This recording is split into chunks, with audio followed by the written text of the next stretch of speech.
Le beau Gilgamesh est de sang noble. C'est un homme plein d'audace, à la morale douteuse. Il attache plus d'importance à son bien-être, au luxe et aux orgies qu'à ses devoirs de roi. Il traite ses sujets en esclaves et s'octroie tous les droits, y compris celui de passer la première nuit avec chaque jeune marié.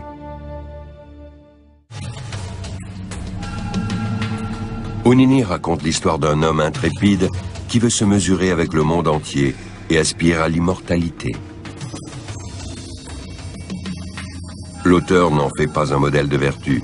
Le protégé des dieux se distingue par son caractère brutal, dont il donne chaque jour la preuve. Au jeu, il se montre impitoyable avec ses adversaires.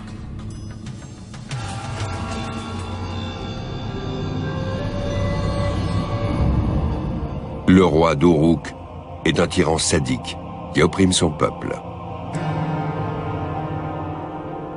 Désespérés, ses sujets s'en remettent aux forces célestes. L'aide d'en haut ne se fait pas attendre longtemps. C'est ici qu'entre en scène Enkidu, un être qui vit en harmonie avec la nature et les animaux. 7 jours durant, une prostituée le séduit et l'attire dans une contrée qui lui est étrangère. Puis, elle l'emmène en ville pour qu'il y affronte Gilgamesh. À cette époque, le souverain et le messager des dieux Enkidu se livrent un combat sanglant. À l'origine de ce différend, le droit que Gilgamesh s'est arrogé de déflorer chaque fiancé avant son mariage. Indigné par cette pratique, Enkidu lui bloque l'accès au domicile d'une promise. La bataille qui s'ensuit s'est relatée dans la 2e tablette de l'épopée. Au petit jour, il n'y a toujours pas de vainqueur, car les adversaires sont de force égale. Épuisé, il se lie finalement d'amitié. Enkidu, envoyé par les dieux pour vaincre Gilgamesh, sera désormais son fidèle compagnon. Leur combat est une scène clé du récit dans laquelle Gilgamesh découvre ses propres limites et il est invité à ne plus abuser de son pouvoir.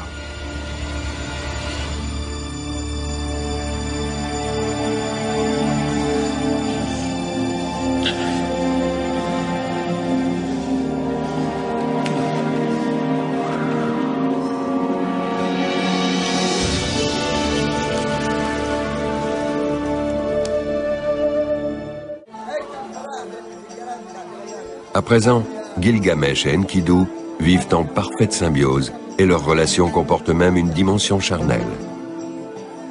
Ils règnent en tandem sur Uruk. C'est le début de l'apogée de la capitale sumérienne. L'une des premières aventures de Gilgamesh et d'Enkidu les conduit jusqu'à la forêt de cèdres des dieux, dans les montagnes de l'actuel Liban. Depuis la Mésopotamie, c'est un long voyage qui d'ordinaire dure 3 mois. Au bout du chemin, une dure épreuve attend les 2 hommes qui devront vaincre le gardien des cèdres, un démon nommé Umbaba.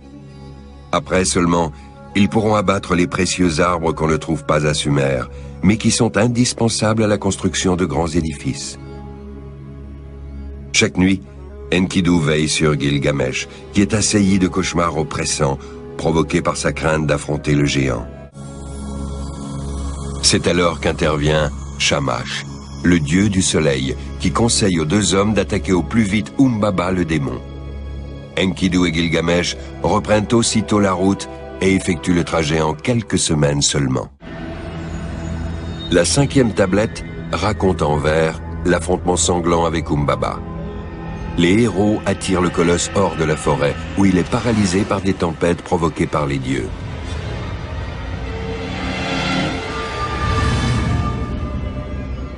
Au terme d'un combat impitoyable, le monstre succombe sous les coups de Gilgamesh. Son cadavre est déchiqueté par Enkidu, qu'on dirait possédé par une bête sauvage. Puis les 2 hommes abattent les cèdres et les ramènent chez eux.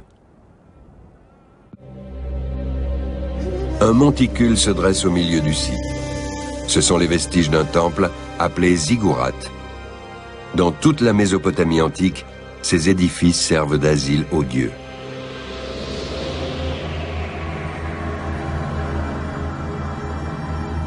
Le panthéon des Sumériens est un ensemble de divinités masculines et féminines. C'est la belle Inanna Ishtar qui veille sur Uruk. Déesse de l'amour, de la fécondité, de la guerre et de la mort, Gilgamesh lui dédia le temple le plus élevé de la ville, comme le relate l'épopée.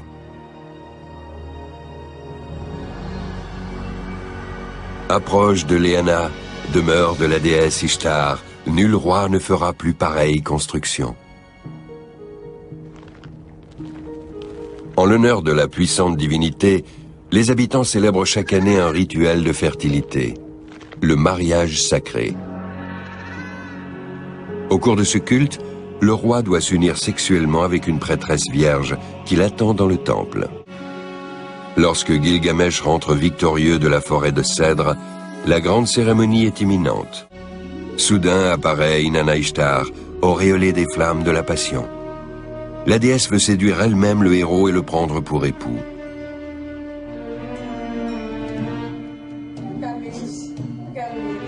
Mais Gilgamesh se refuse à la déesse. « Lequel de tes amants as-tu aimé pour toujours? Tu les as séduits, puis battus et ensorcelés. Si je me donne à toi, je subirai le même sort qu'eux. » Ishtar n'en revient pas. Elle est profondément blessée par les paroles de Gilgamesh. Rien ne peut convaincre l'arrogant souverain. Furieuse, Ishtar disparaît, mais elle n'a pas dit son dernier mot. La vengeance divine ne se fait pas attendre. Piquée au vif dans son amour-propre, Ishtar inflige une violente fièvre à Enkidu qui lui sera fatale. La peine de Gilgamesh est immense et ses pleurs montent jusqu'aux dieux. Il enjoint tous ses sujets à partager son chagrin. Pour la première fois de sa vie, le despote prend conscience du caractère implacable de la mort.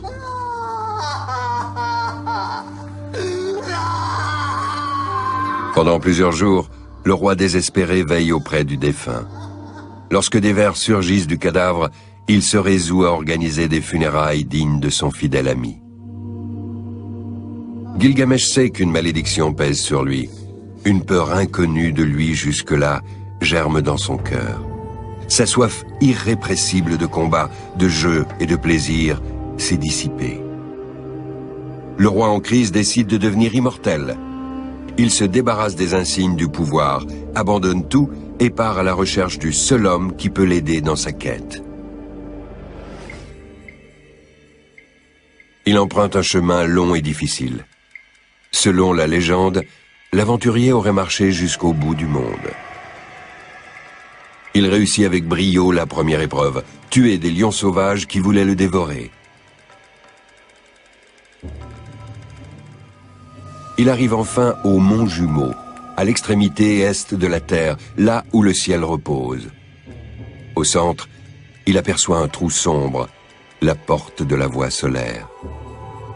Le héros s'approche de l'entrée, gardé par deux terribles hommes scorpions. Aucun mortel n'a jamais emprunté la trajectoire de l'astre suprême.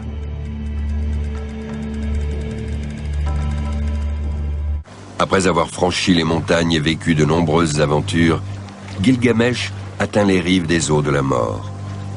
Le roi d'Uruk oblige le passeur à franchir les flots avec lui et à l'emmener sur une île.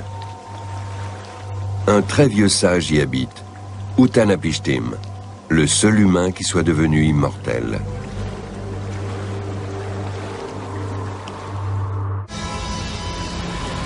Certaines parties de l'épopée de Gilgamesh correspondent mot pour mot au déluge de l'Ancien Testament, dont on pensait qu'il avait été écrit bien plus tard. Ainsi le sage Utanapishtim dit à Gilgamesh: « Lorsque le 7e jour se leva, je pris une colombe et la lâchai. La colombe s'envola, mais elle revint. Puis je pris une hirondelle et la lâchai, mais elle revint. Je pris un corbeau, le corbeau s'envola et ne revint pas. » Utanapishtim et sa femme ont survécu au déluge parce qu'ils ont construit une arche sur ordre des dieux. Une catastrophe de cette ampleur est restée gravée dans la mémoire de l'homme, comme le montre l'épopée de Gilgamesh. Le roi d'Uruk veut tout savoir sur le déluge et le secret de la vie éternelle. Mais Utanapishtim le traite d'égoïste et d'incapable. Utanapishtim est un vieil homme sage qui sait donner des leçons. Et après avoir déçu Gilgamesh en lui disant qu'il ne trouverait pas le secret de l'immortalité, il lui demande de ne pas dormir pendant 7 jours et 7 nuits. Gilgamesh échoue lamentablement. Trop fatigué par ses nombreuses épreuves, il ne tarde pas à dormir à point fermé. Tous les jours, la femme d'Utanapishtim dépose un pain frais près de son campement. Le héros ne le remarque même pas. Les restes de pain moisi sont la preuve de son inaptitude. S'il n'est même pas capable de vaincre le sommeil, le petit frère de la mort, comment peut-il prétendre à la vie éternelle? En guise de consolation, le sage lui indique où pousse une herbe qui rendra sa jeunesse au souverain. Après être allé chercher la précieuse herbe de jouvence dans l'océan d'eau douce, le roi s'est étendu pour se reposer. Profitant de son sommeil, un serpent s'approche de sa couche. Il a senti le parfum envoûtant de la plante. Le reptile dérobe l'herbe magique et dès qu'il l'avale, mue et rajeunit. Gilgamesh se retrouve bredouille.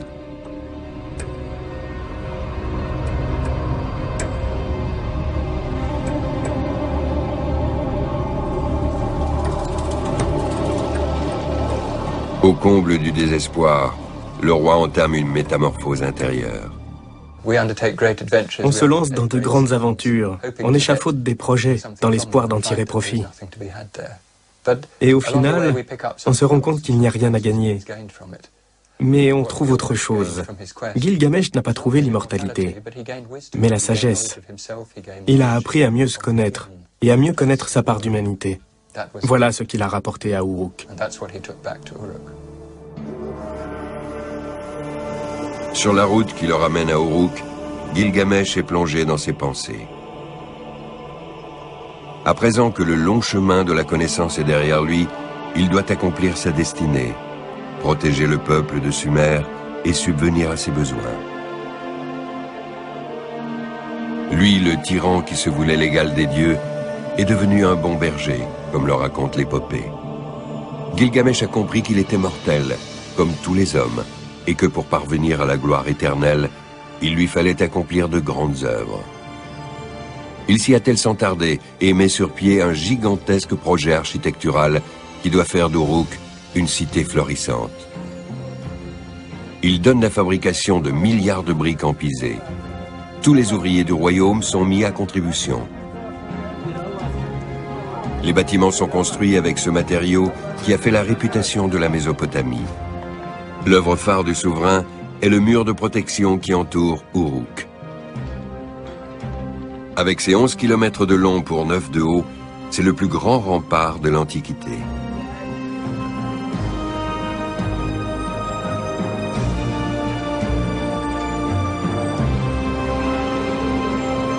« 5000 ans après la construction de la gigantesque muraille, on distingue encore ses fondations érodées.